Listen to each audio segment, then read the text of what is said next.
when taking programming considerations, and this is being recorded, so I'll send you this, and I can Oh, send you cool. slides as well. Uh, it's very hard to try to separate all the different populations just by their demographic and their special population, because you can have a 70-year-old lady who's been active her whole entire life, who has all these medications, so she has all these physiological considerations, but moves so well that she can do just about anything. She can get on all Right. fours, she can squat, she just naturally takes cues well. And then you could have someone in like 28, 30s, and they're so deconditioned and they don't take cues well, so they almost move worse than what you would think a 70-year-old would move. So Sure. Yep. this is what we've come up with. Like when you're writing someone's program, these are the things that you have to consider. And some of these things you'll find out through an intake or just talking to them or just seeing what their demographic is. But then some other things you find out on an onboarding system. And so the way we've set up our onboarding tells that or allows us to figure out like who exactly are we dealing with. So we'll start with the first one, like the demographics and the population. Like that's pretty mainstream information. You open, a certification book and they tell you all the different things depending on who you're working with. Like the older population, they might have certain medications, and then you have the youth. And then you have the special population, which would be like their unique condition. So you have someone maybe with an autoimmune flare or autoimmune disease. So maybe their autoimmune flare-ups is chronic fatigue or, arthritis. Then you have someone who's in persistent pain. They come with a whole other sorts of considerations. And then you have someone who's obese. So you have all these different things. But here are the big ones when it comes to programming. So you got their goals, fears, and beliefs. We kind of talked about this at the seminar. This is where if someone's in persistent pain, then you start asking them, like, what are their feelings around their pain? And this really takes a lot of listening in the orientation. Like, what are you scared of? Well, I'm scared of hurting my back because I have, a herniated disc. And I'm scared of damaging my back every time I feel pain. And that's like, that should be a little red flag for you of like, okay, this person thinks pain equals damage. They've developed some maladaptive beliefs. So it gives you an idea of like how fast you can progress this person. Right. And maybe they don't even want to lift at all. And then you have the other side of the spectrum, like they want to lift weights, but they don't want to flare up their old knee injuries, and they're fat loss clients. Maybe they have like 50 pounds to lose. So that's a lot of orientation questions and just asking them and talking to them throughout their sessions. And then you have the condition versus decondition. Like how much can they tolerate on the training floor? And this, when you're working with deconditioned people, you can almost assume a lot of people in persistent pain are deconditioned, but not always. Like I'll have people who are not in pain, they're not scared of exercise, but after like the initial session where we just go over a few basics, they tell me they were sore for like 5 days. Like, oh wow, like in my eyes, it looked like you were doing nothing. And it felt like I didn't challenge you. So like that's where it's good to have an initial session where you don't do much, because it tells you like where that person is on the spectrum of being conditioned and deconditioned. And then the ability to take cues. Like, do they look around? Like they keep saying, I don't really know what you want me to feel. I'm not really getting this. So depending on where they are on the ability to take cues, that's going to be very different on the exercise selection that you're going to choose for that person. Right. So this is basically what my template looks like. And then I'll show you how like I adapt from person to person. So the initial session or an orientation, we'll talk about someone who's just a general population person. We go through a simple assessment, and then I take them through basics like 90-90, rock back breathing, supine arm bar that's laying on the back, reaching the weight up, like 10 pounds, and then half kneeling. And like that's what we do the first day, give them an idea of what it's going to be like to take cues from us. And this is their intro session. Then they come in, and this is maybe a session or 3 where they go through very similar things that we went through on the first day. And then they go through like an assisted iso squat hold, because they're in a group setting. So that way all I have to do is set them up in the position and walk away. Right. And then like an ab exercise, or this could also be like a upper body exercise. And they go through this maybe 1 or 3 sessions. And then after that, they go through like a regular program. And this is kind of what it morphs into. They go through their warm-up exercises, they go through the dynamic warm-up exercises, and then they go through, and this could still be assisted if needed, but they got their quad dominant, short seated cable pull down, and then assisted step up. However, let's say after the first session, let's say they did this, and after the first session, now you need to adapt according to what they tell you. So let's say my back hurt after that first session. So now what this tells me is if we only did this the first day, that means I found, and then from their words that they told me, let's say, oh, tucking is going to like push my disc out, because that's a belief that they have. And I found that out for the first session. So I found out that their beliefs are, 1, they're very scared of tucking the hips, and they think that they're going to damage their disc, lumbar spine. And then I also found out that they're extremely deconditioned because we literally did nothing and they hurt. So now I'm going to take this first session and I'm just going to adapt to the information I just found. So the next session they come in, we'll do 90-90 with just less tuck. And I'm like, oh, you know what? Let's just not tuck too much. Just like drag your heels down so you feel a little bit of hamstring. So I'm still like validating what they felt, but I'm not like feeding into their belief that tucking is bad. Right. And then quadruped breathing, I switch that from rock back just because it's less rounded, so I can let them look in the mirror like, oh, look, we're not rounding. Still going to do supine arm bar. I just won't cue tucking. And then half kneeling, that will stay the same.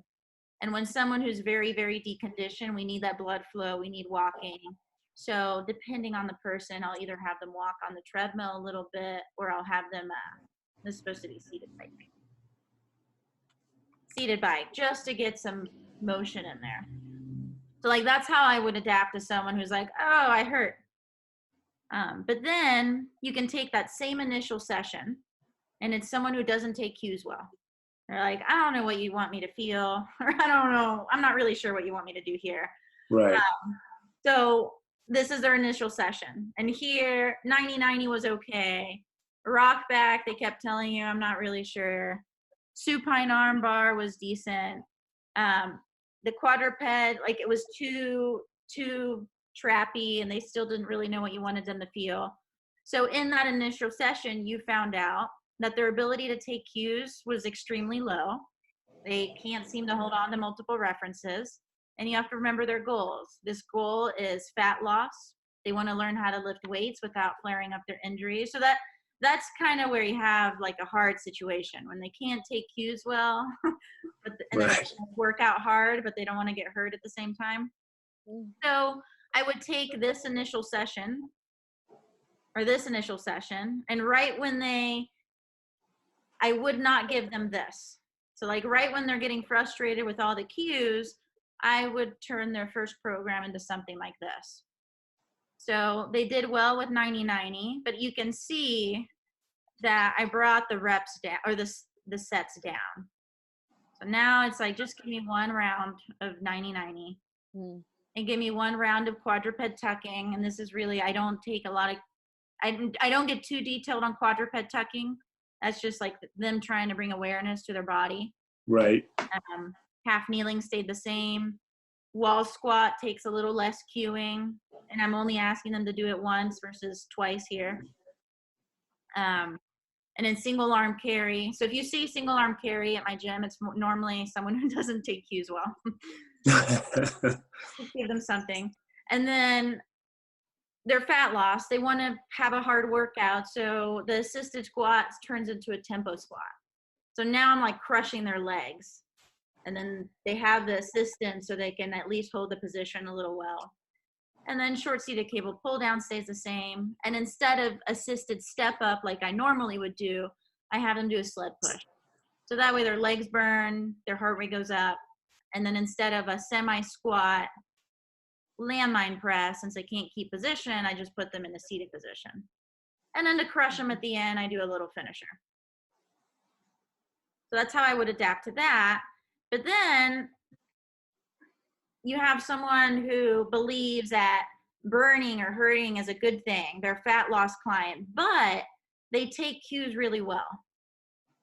So it's like you got the same goals, the same like thought process of exercise, but their ability to take cues are really, really high. So for them, instead of this, it would look more like this. So like the 90-90 bridge is going to give people more intensity. So now they're really feeling glutes, they're really feeling hamstrings, and they'll think that's a positive thing. And then ram squat hold, crushing their quads, crushing their abs. And then I'm able to do like a light sled push for their warm up. And then here, since they can take cues so well and they have a little bit of weight, I just add a tempo and make them go down slow. And then I have them do an assisted step up and I just increase their reps. And then I crush them with a finisher. So this is the base right here of what I would like for an initial program to look like. But depending on what I see the first few sessions, I just adapt on whether they're conditioned or deconditioned, their ability to take cues, and what their goals are.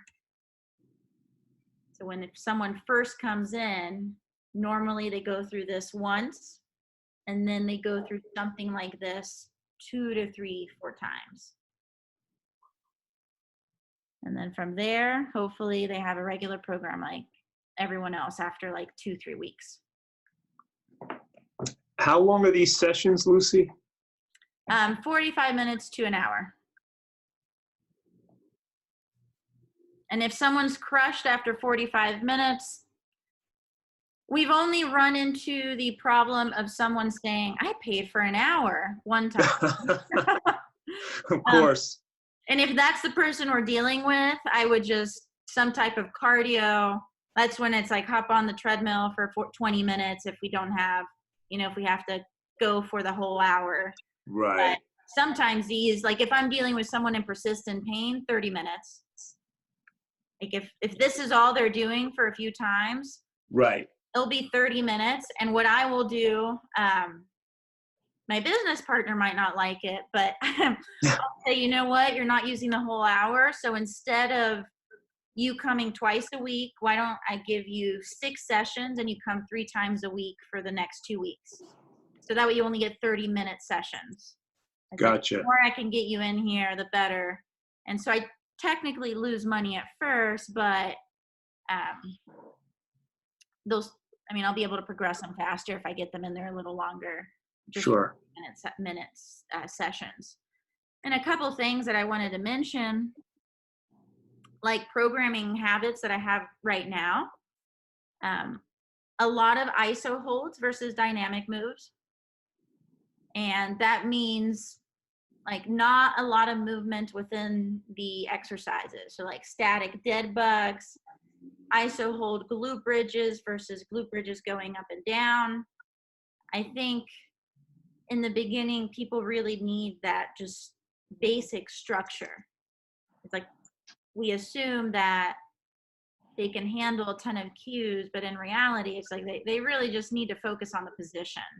Yeah. Versus like doing a bird dog where you're moving your arms up and down. They're probably better off just like holding and tapping. Yep. Right. And then with just like the general population, I like having 2 trisets. With the first one being an assisted squat and the second one being an assisted step up. So I have it here.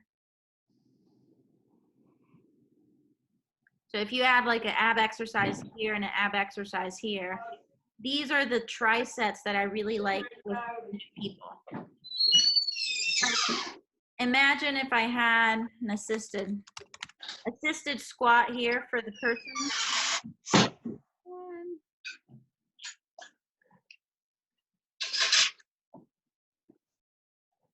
Okay.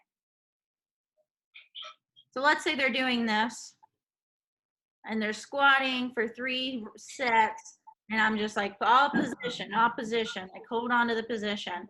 Then for their next tri-set, all I have to do is get rid of the ramp, put a box on there, and say, hey, same position.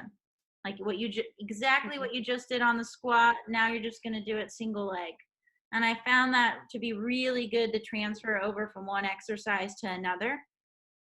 I've just been really successful with an assisted step up and an assisted squat as being like my initial lower body movements.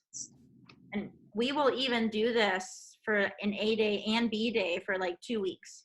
So they're doing a squat and step up every time they come in. And from like a tissue tolerance perspective, I think we're able to progress people faster just because we keep things the same. Yeah. Yeah.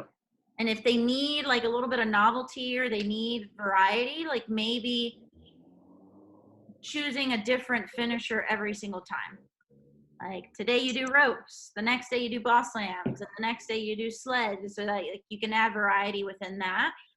But then also consider that the variety comes in being more detailed and adding weight. Like you just went from a 10-pound arm bar to 12-pound arm bar to 15-pound arm bar. Right. So those have been like the main 2 triceps have worked really well for us. And then what was the last one? Oh, and an upper body lifts in a short seated position. That way I can get really detailed with the lower body stuff, like an assisted squat and assisted step up, and really crush their lower body. And then I just put them in a seated position, and that's where we do our seated pull down, seated landmine, and then seated cable rows. What do you usually have them sitting on? Are they on a BOSU ball, a box? Is just depend on the client? What do you like?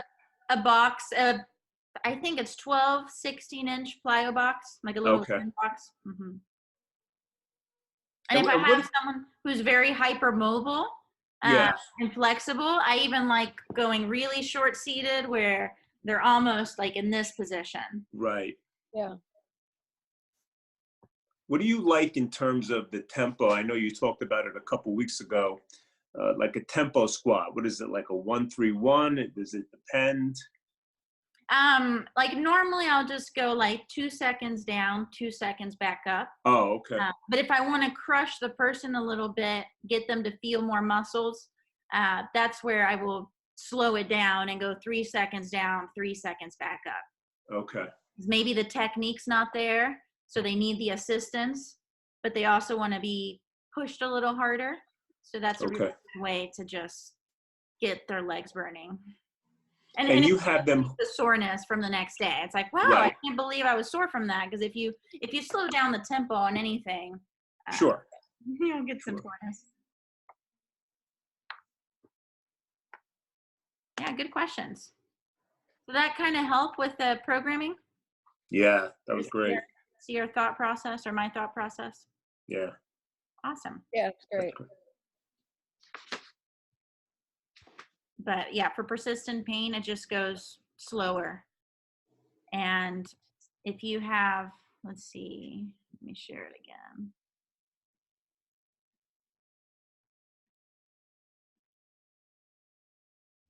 I think the ISO holds are really great. I mean, for somebody in persistent pain, because they can then just get in the right position and feel what they need to feel, right? Yeah, and then it's a lot safer for them. Like not physically, but mentally. It's like they're not right. I'm like, am I doing this right? Am I wrong? And but even so, speaking about persistent pain, this might be their initial sessions. But first session, like the orientation, I normally just go through 90-90. Like someone who's really, really scared. It's like I just wanted one exercise to feel okay. And then I want them to come in the next day and be like, I was totally fine. Like, okay, perfect. Now let's do 3 other things. Because if you do this day 1 and they flare up, now it's like, oh, they like mistrust your ability to keep them safe. Right. And from a Right. training perspective, if they're seeing another therapist, that's where they run to their therapist and say, oh, I went to this first session and my back, Yeah. like, oh, flexion is bad.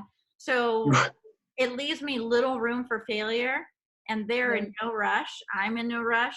So what I like to do is let's just do 90-90. Let's let them feel that, make them feel good with that. And I try to get them in the next day or 2 days after that. And then we add a little more. But I've even gotten to the point where I've had to break up 90-90. And the lady was so efficient. I'm finding that too a little bit. People are having really hard time, some people, with the exhalation. Like they're like not feeling their abs because they just don't understand how much I really want them to exhale all the air out, you know? Mm-hmm. And combining that with trying to feel their hamstrings and pull the wall down, like they just are like, you could see they're lost at sea. You know, they just are like, what are you asking me to do? So like today I used kind of what you had suggested in the workshop, whatever those little edged box was that you could put against the wall to feel the heel. Yeah. That was really helpful to get some feedback on the hamstring. Like they just weren't able to keep pulling the wall down while they were exhaling.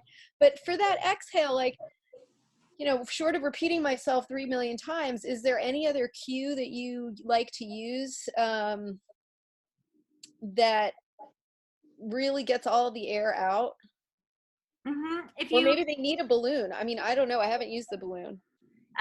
Balloon, I've gotten away from the balloon because it does do too much force and it'll just overbrace. But what you could do is have them blow through their fist, but still make it slow. So that way you get rid of the forceful, but you're getting more air out. So Oh, okay, cool. so I need to be able to hear it, but I need it to be slow. So that way you kind of get what you need out of it. You need that long, relaxed exhale, but they're giving you enough force that it should move. And then if the reason they're not exhaling is because you're close to them and they don't want to breathe, that will also get rid of that too. That's true. Okay, that's a great one. Thank you. But I really like that one. And then just letting, especially in a one-on-one setting, letting them figure it out over a few sessions. Yeah. And The rock back is difficult initially because it's a weird position for people. Mm-hmm. From a lot of standpoints, I have found. Yes. And a rock back, normally we will go if the person takes cues well. Yeah. And they're getting it. If they don't, then we normally go through a quadruped tucking, which is a less exaggerated cat. Yes. That's a great idea. But if I still want them to do rock back, all I do is I tell them that it's going to help them squat. So, okay. Because I'll say, like, if they're in the rock back position, I'll put myself in like a squat position. I'm like, see, you're basically in the same position I am. So it's going to help you squat. Gotcha. On those ISO holds, finding the correct holding position, where they're pain-free for those that are in a lot of pain, just stay pain-free area, zone, whatever. Mm-hmm. Yeah. I mean, even if it's, and that's what I'll tell a client, especially if they're scared, like even if you just soften your knees and that's all we do. Oh, okay. And then maybe like first set, that's all we do. It's like they're holding onto the bar, their knees are soft, they're barely squatting. And then the next round, I'll just go maybe a little deeper. I see. Almost like trick them into it. Oh, okay. But if someone starts to experience pain, I'll usually ask, oh, the whole time or towards the end? Like, oh, towards the end. I'm like, oh, okay, perfect. That means we were about to hit our limit. So by the time we do this next Monday, you should be totally fine doing the same thing we just did. Because your body adapts. And then that's where you can almost get them to buy into maybe some walking. Right. Got it. The best way we can get your tissues to adapt is movement outside of the gym too. So. Right. And even mentioning it that way, not do it, but at least you mentioned it. So if problems do come up, that's when you can bring it up again. Like, well, remember we said walking's really important. So now when they like stop blaming the squat, and you can bring it back to something else as well. Right. Like every time you do a squat, it's a big shock to your body, and it's not used to it. So we have to get that tissue tolerance to adapt, where walking or just moving or just doing any of your exercises at home can really come in handy for that.